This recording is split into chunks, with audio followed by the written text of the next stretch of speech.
Morning everyone, what's up? Welcome back to the channel. Just dropped my Panigale in at SMC Bikes, Ducati and KTM dealership for its first service this morning, and we've got an interesting review today. They very kindly offered to loan me the KTM 1290 Super Adventure for the day so I can do a review for them. I'll tell you what I think. This is a brand new one, all new 2021 model, so yeah, I'll do my usual thing, get out, first impressions, literally 5-10 minute impressions, and we'll go and ride it for a bit, figure it out, learn the bike.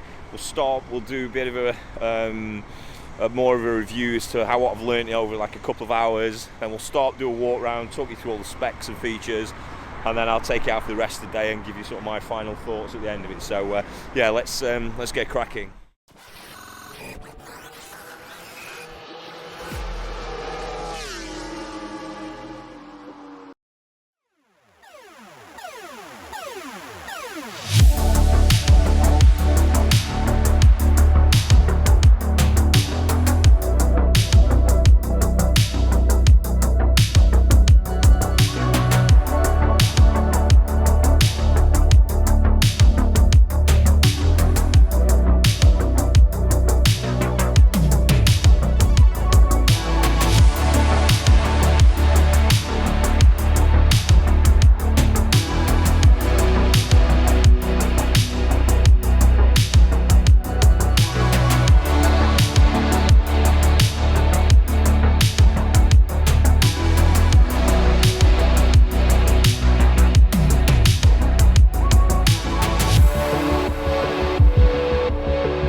Right, what do you think to this KTM 1290 Super Adventure?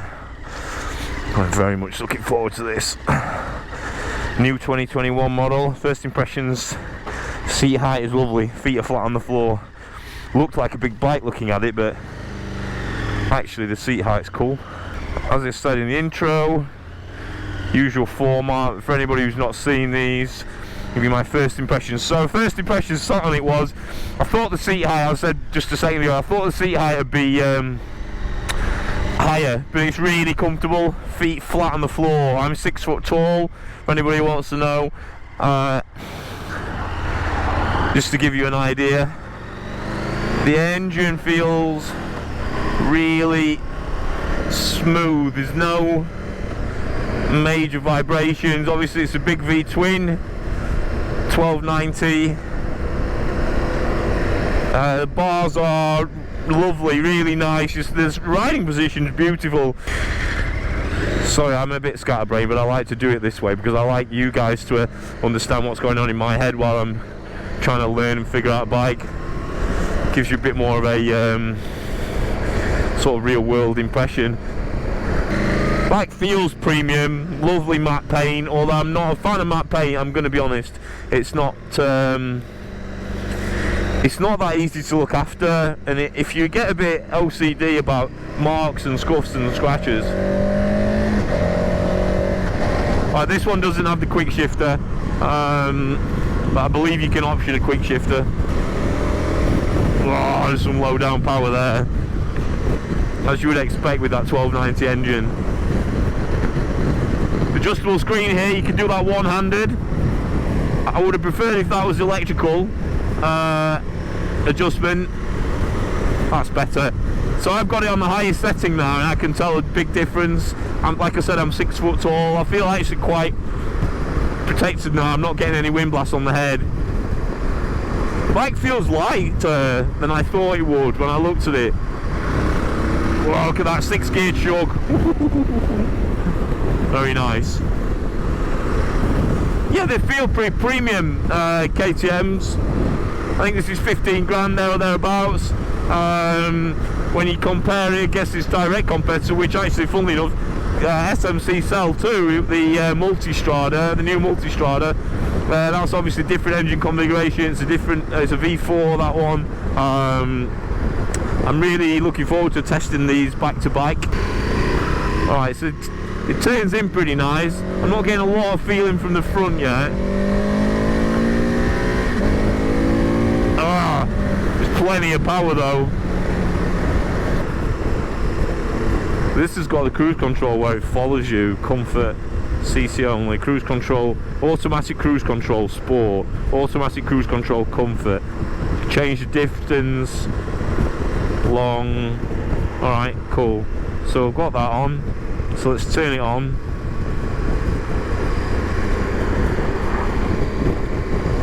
Set it, right, we've got automatic cruise control on now. Let's set it to 50. Let's put the speed limit on. I can feel it matching the speed of the car in front. That's so cool. Let's bump it up a little bit and see if it slows me down. Yeah, if I put it up to 60, it's not letting me do it. It's keeping me at 50 because the car in front's not going anywhere. Full beam on, sorry about that. So you adjust the cruise control here, and there's one on the back of the, one here and one on the back. That is cool. Turn it off. I really like that. Wow. Right. I like this V-twin engine though. It's got loads of grunt. Alright, look, I'm going to go and have a play with this, but first impressions are riding position is lovely. I'm sat, the seat's nice and low and comfortable. I'm not feeling like it's too tall. It does look tall on the pictures, but I promise you it's not. Bike feels nice and light. Front end feel TBD at the minute. Bike feels well built, it feels premium, excellent mirrors, comfort level. The screen's giving me nice protection on its highest mode. Power's brilliant. That V-twin engine's lovely. And this dashboard's amazing. Like I say, there's so much you can change. I'm going to play with it all later, but you know, you can. There's a massive amount of adjustability. Apparently, even while you're on the move as well. And I'm told there's a phone holder here, or some sort of tranquilment holder. Doesn't look big enough for a phone. Right, so I'm going to go and ride this for a bit now, get some more impressions on it, and then I'll check back in with you later when I've sort of learned how it operates a bit better. Right, we've been on this bike for a couple of hours now, so I just thought I'd check in and give you some more updated thoughts. Firstly, it's so comfy. I don't feel like I've been on it that long. The bike's amazingly comfortable. The seat's big. You can have a heated seat option. This one doesn't have it, but you can get heated seats, pillion seats. This has got heated grips. This one has got heated grips, which, to be honest with you, on a day like today is a godsend. It handles brilliantly. That's one thing I've learned in the last couple of hours or so. It's super light. It feels light. I don't know. I mean, I'll go through the specs in a bit, but it feels light and quick to turn. The front end does lack a little bit of feel, but as I've ridden it, I've got a bit used to it. I think that's perhaps a bit harsh. Look, I mean, it's really adjustable.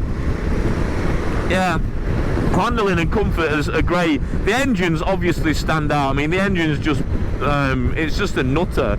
A big V-twin with power from anywhere. It's so much fun. It does run out of puff a little bit early, but that's, I mean, all V-twins do. That's the point of them, right? You don't ride them like that. The tech on this thing is fantastic. It's got you know, it's got everything on here that you'd expect. Like I said, you can heated grips, you can have heated seat and heated pillion seat if you want. This one's missing it, but you can have quick shift and auto blipper. The cruise control, I've used it a few times now. I showed it you earlier on, but I've been playing with it. It's brilliant. I think it kicks in at 30 miles an hour. You can use it, but you imagine on a long motorway journey, stick that cruise control on, and it just holds you at a distance from the car in front. It's brilliant. It's, you know, you can set it to 5 settings, from short to long distance. Yeah, 5 different settings, I think it is. but it works faultlessly so far. I've not had any reason to think otherwise. You can change all the suspension settings. It's got semi-active suspension, but you can change all that on the go. You have to fiddle about with a lot of like getting into menus and stuff. I will say that about it. When you're on the go, you maybe want to pull over and do it. It can be a little bit complicated, a bit distracting. But the switchgear in and of itself's nice. Very KTM, you know. I mean, if you're used to it now, 12-volt socket there. There's everything you'd want on this for touring. But the mirrors are great. Overall, if you were going to go and buy this, like everybody who does buy it will do, to go and do big miles, I mean, it's a cracking bike. I'm really keen to see how it stacks up against the Multi, the Ducati Multistrada. There's £5 difference, and I'm interested to see where that go. I know the engine's a totally different thing, and I do love that V4 engine. As you know, I've got one in my V4S Panigale. I also have an Aprilia V4, and it's a special engine. So be interested to compare, but for the money for going touring and everything else, I'm not sure what more you'd want really. It's great. I'm not, like I said, I'm not mad keen on matte paintwork, but I'm just being picky here. And if I was really picky, I'd say, yeah, alright, the brakes aren't bad. I just feel there's like a weird, like an initial bite on them just feels a bit odd to me. On the twisty roads though, this thing makes a lot of sense. You know, you would have a lot of fun on this, hooning around the twisties. Yeah. You'd have a hell of a lot of fun on this, hooning around the twisters, going on your, you know, if you were going to ride over to the, I don't know, say you went to Stelvio Pass. Once you actually got to Stelvio Pass, you could still have fun on this, is the point I'm trying to make. So the handling, the engine, the tech, they're all really standout things for me so far. So I'm going to go and throw it into some, it really does handle nice. So I'm going to go and throw it into some more interesting corners, but what I want to do now, I want to run through some of the main specs for you guys who are into that kind of thing, because there is, to be fair, quite a lot of improvements on this. I didn't ride the old model, caveat here, so I have nothing to compare it against. It's literally just somebody, this is a review from somebody who's thinking about getting into this kind of, oh, it comes out the corner as well, Jesus. This is a review of somebody who's thinking about getting into this sector, having never ridden one before, and you're sort of learning how I'm learning, so fucking front wheel picked up. You're learning as I'm learning, so yeah, let's go and find somewhere quiet where the dog walkers park up, and I'll run through the specs with you. So what do you think? KTM 1290 Super Adventure S. It's not the R, obviously they do an R, which is like a rally inspired one, but that looks I'm really torn with matte paint because it looks badass, but the problem is I know what a ball ache it is because I've owned a matte paint bike before. I think it looks really nice. I mean, it looks big, it looks bigger than what it is. Trust me, it's not that big. But yeah, I mean, looks are subjective, but for me, I think it looks really cool. So I'll run through some specs with you, and then we'll have a look at the dashboard as well, because I think a lot of people want to know about that. So it's 160 horsepower. It's got 138 newton meters of torque, which is astounding, and it really does give you that massive amount of low down grunt. It's €4 5. And it's got 15,000 kilometre service intervals, which is obviously pretty important. 6-speed gearbox, you get that as quick shifter. Again, they're optional. They've moved the steering head by 15mm, so it sort of shortens the overall frame. And you can feel that because it steers a lot quicker than what I would have thought a bike like this would have done. If you take that, what I can compare it to is that Africa Twin Adventure Sport. That was really lazy steering.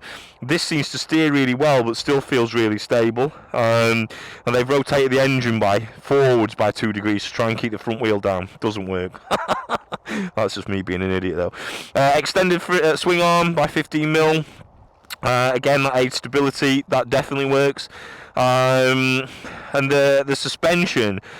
The suspension is semi-active. It's got WP active suspension technology, it's called. It's got electronically controlled magnetic valves, apparently, for variable damping. And you can change it. I'll show you in the. I showed you earlier I was riding, but I'll show you again in the dashboard. You can change it as you're riding along. The comfort mode I find actually really nice. I have been riding on some shitty roads though, so maybe that's why. But the comfort mode feels pretty cool. Sport mode feels a little bit jiggly, and then street mode's kind of somewhere in the middle, as you'd expect, and you've got rain as well. So yeah, you've got Brembo Brakes. My only concern with them is I just felt like there was a little bit of hesitancy when I put them on. But I don't know whether that was me or not. What else do you want to know? 23 litre fuel tank. You've got a storage compartment and a USB socket in there. Now, it says it's big enough to hold your cell phone. Just about. Yeah, just about, if you put it in right. I was at it at an angle and it wouldn't shut. Yeah, okay, fair play. So it does hold your cell phone. You can move the foot pegs. There's 2 foot peg positions, 10 mil apart. Whatever they're on now feels really good to me. Again, there's different seat heights for rider and passenger. You can adjust the rider by 20 mil if you wish. What else do you need to know? LED headlights. All the electronics. It's a 7-inch TFT. I did say I would tell you. It's got you got like a six-way switch cube that's on the handlebars. You can connect your Bluetooth to it. In fact, let's go. I'll talk you through an idiot's guide. Hang on. Right. So these are how you control it here. Back, forward, and then up and down. So, if you go into your menu, you start off at the settings, and you just move across to select, or this button here. You can set your custom switch. So I said that was for your settings. I was wrong earlier. I thought that was for your settings. So you can set the custom switch to do different things. So you can either have it to change rider modes, your cruise control mode, your cruise control distance, your heated grips, traction. So you can change them buttons to do separate things. So that's really good. So if you want to flick through rider modes without having to go into the menu, I did say that was quite complicated earlier. So you can set one of the 2 custom buttons. So actually, I take it back. That's good. So you've got 2 that you can set differently. So maybe 1 heated grips and 1 rider mode or something. I'd probably do. You've got some favourites here that you can have showing on your dashboard. Fuel consumption, etc. This is the tyre pressure monitoring that you can change. Anti-relay attack. I don't know what that means. I guess if you don't have the keys. Anyway, you can change the display theme, white to black. Button illumination, dark, off, bright, medium. Leave it bright, I like bright. Daylight running lights, on or off. Leave them on. Bluetooth. Put your Bluetooth phone on there. Shift light you can set. Lots of other stuff. Heating. So look, you can have heated grips, rider seat or pillion seat. They're not in store, but they'll be just what KTM do with options. Go back. Extra functions. Adaptive cruise control. So I guess this is where you have any options. So going back from here, you can go into bike info. It gives you tire pressures, which is cool. All the things you need to know about the bike. Trip info. This way change rider modes from sport, rain, off-road and street. Like I said before, put it in street. So that's ABS mode. Showed you that, but you can go off-road or road. It just disconnects the rear. Traction. I don't want to turn that off, definitely not. Suspension. So, like I said before, you can have comfort, sport, street. I like it in comfort, just because the road's crap. You can also adjust the preload, which is basically rising up. Look, it rises up the rear. If you've got somebody fat on the back of it, So that's not very politically correct, is it? You can raise the ride height a bit. So let me adjust that because I am quite fat. Let's put that 30%. Alright. Okay. Cruise control, you set that in there, but I would set the your button to switch that on, one of your custom buttons. That's probably a good shout. Heated grips, and then we're back up again. So there's so many things you could do on that dashboard. The tech is absolutely amazing. But look, I just want to take this opportunity as well. Big thanks to SMC, or Sheffield Motorcycle Centre in Sheffield. They're KTM and Ducati dealerships. They're the guys that sold me my Panigale. So I appreciate them letting me take this out for a bit and give it a bit of review for you. So that's the walk around and the specs. I've given you some initial impressions and a bit longer impressions. So I'm just going to go and finish off riding it now and have a think and a decompress, and then I'll give you my my opinion afterwards. Like I say, I only have had this bike for a few hours, so it's not a long-term review, more of a first impressions review, but I really like it. Okay, right, let's get back on it and we'll go and do some more riding.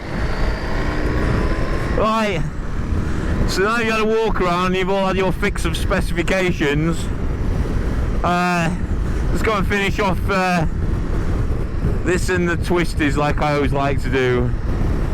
This bike is surprisingly at home on the twisties, and a lot of it's due to the low down grunt of this V-twin engine just pouncing out the corners, but it steers in nicely, like, look, really nicely, nice and white, stable. I've only got it in comfort mode because this is just a crappy little country lane.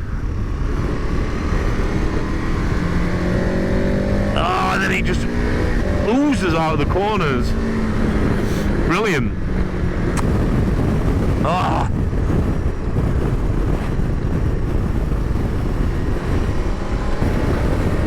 This riding this to me is giving me an extra impetus to want to go touring, because it's kind of reinforcing the opinion that we can do that sort of riding. Oh, shit on the roads here. You can do that sort of riding and still have fun in comfort, which is exactly what the point of this thing is, really, I guess. It's a bit of a hooligan, but it's super comfy and refined. I'm like this.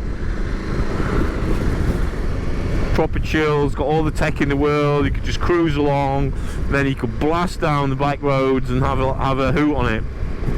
I'm not sure how it compares against the Multi yet. That's going to be the big competitor. Those are the two cool bikes in this segment at the minute that a lot of people are going to be saying, which is best, which is best. Don't know yet, not sure, but I will tell you when I've ridden a Multi. Alright, so look, I think I've razzed this around enough to make some comments on it now. Some final comments. So let's start from the drivetrain. So one thing I haven't mentioned yet, but one thing that has started to stand out to me is the throttle. I'm a really big stickler for a throttle. So going from closed to open, you know, you have to have good fueling and a good throttle for me to enjoy a bike, and this is perfect. Perfect. It's absolutely brilliant, the throttle. There's a really nice connection between what your hand's doing and what your bike's doing. There's no jerkiness, no juddering, none of that nonsense. So the throttle's great, the gears are lovely. Again, this one hasn't got the quick shifter turned on. That being said, you're just doing clutchless upshifts. You can feel it's a really nice, solid gearbox. I don't know much more to say, really. It's nice. No problem at all. Needs a quick shifter, but you know, KTM sort it out, making people pay extra. So the gearbox is nice. The power is V-twin. It's a 1290 V-twin, right? It's low down, and the mid-range grunt is absolutely astounding. It'll pick the wheel up with great ease and willingness if you want it to. You can have a lot of fun on it. You know, fifth gear there, just chugging along. You don't even need to gear down. That's the benefit of having a V-twin over 4-cylinder or even a V4.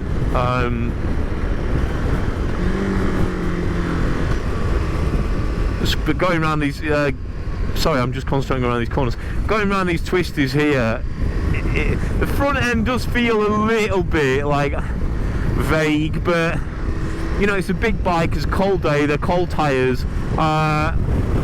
It's still super light and flickable though. Look at this. Super light and flickable, confidence inspiring. Yeah, okay, it's okay. Front end's not the best, but it's perhaps me, perhaps a bit of cold weather, but it does turn in lovely and it's really light.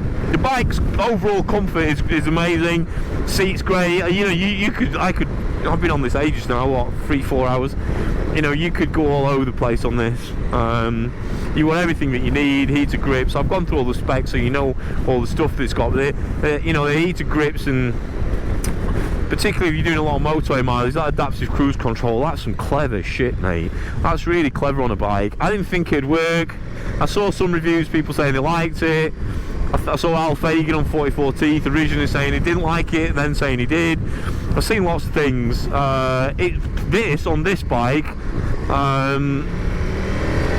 is pretty seamless, but the handling is the surprising thing for me. Like I said, that front end feel aside, again, I'm putting that down to the weather and everything else, but the handling's really good. It's just way lighter than I thought, pleasantly light to feel. Yeah, okay, yeah, so there's that. The engine's phenomenal, like I said before. 1290 V-twin, 160 horsepower. It's a rocket ship, but it'll cruise along and chug away nicely if you like V-twins. If you're not keen on V-twins and the way that they sort of run out of puff as you get high up the rev range, you know, that's a personal preference thing. I'm not, if I'm honest. But don't let that stop you, because what the hell do I know? The build quality is excellent. It's about £5 cheaper than the Ducati. You know, a lot of Ducati, sometimes you are paying for the name. I mean, they are quality, don't get me wrong. That Panigale that I've got is a beautiful thing, but you do pay a bit for the name, but it's part of the point, right, isn't it? Suspension, 4 different settings. I mean, comfort, just sitting here all day, feels like I'm sat in a comfy armchair. It really soaks up all the bumps. Sport mode's a bit more direct, you can feel it a bit jiggly. But if you were going to go on to sort of, you know, mention Stelvio Pass earlier, that's somewhere where this bike's likely to end up. If you're going to go on a road like that, maybe stick it in sport mode. Trying to think what I forgot. Slight negative on the brakes. Again, I don't know whether I'm being harsh. I try and find things that are, not find things, but I try and be balanced and give you the negative points about things as well, just so, you know, it doesn't appear like I'm being biased, which I'm really not. But yeah, the brakes could feel better. And the screen, I don't like the screen. Like, you've got to move, like, you've got to get your hand in. It's a bit of a faff, and put an electric screen on, for Christ's sake. How difficult is that? I would definitely do that. Oh, the matte paint. Whilst the matte paint in photographs and sat in your driveway and walking back to it in a petrol station looks tremendous, I have owned a matte paint bike. They are a pain in the arse. But if you don't mind that, you know, fair enough. But for me, they're a bit of a pain. Switchgear is good. It's a little bit complex, but once you get used to it, it's like anything. When I said about the Africa Twin video the other day, people who review these bikes and say things are complex are basing it off like the first few minutes having a faff about with it. It's like when you try and learn a new go from iPhone to Android or something. Not that anyone ever would, but you know, within a couple of days of using it, it's muscle memory. So it's slightly more complicated, but not too much. But yeah, look, my initial impressions on this after a few hours ride are this is a hell of a machine, and I'm really considering buying one of these kinds of bikes at some point in my near to medium future. So this would be right at the top of my list. I need to compare it to, well, the Multi, really. I need to compare it to the Multi, so I will do that and then report back. Yeah, look, thanks ever so much for watching. I really appreciate it. if you wouldn't mind, if you like the video, if you can hit the like button and subscribe, it really helps me out. That's really good. You can also find me on Patreon, where I post a lot of behind the scenes content and you get early access to my videos. Well, frankly, if you just want to support the channel, that's cool. You don't need to. I'm just letting you know. Big thanks again to SMC Sheffield for loaning me the bike. They're great guys there and girls. The service is phenomenal and I can't recommend them highly enough. They've really looked after me, so I don't say that lightly. I don't big up dealers unnecessarily. So yeah, I'm waffling, time to go. Thank you for watching and I will see you on the next one. Cheers.